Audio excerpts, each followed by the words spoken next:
என்னோடய watch collection எல்லாத்தையும் சேஃபாக ஸ்டோர் பண்ணி வைக்கிறதுக்காக தான் இந்த வாட்ச் ஸ்டோரேஜ் கண்டெய்னர் பாக்ஸே வாங்கினேன்.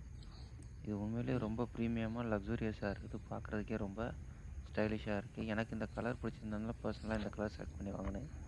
பார்க்குறதுக்கு எப்படி இருக்குன்னு நீங்களும் கமெண்ட்ஸில் சொல்லுங்கள்.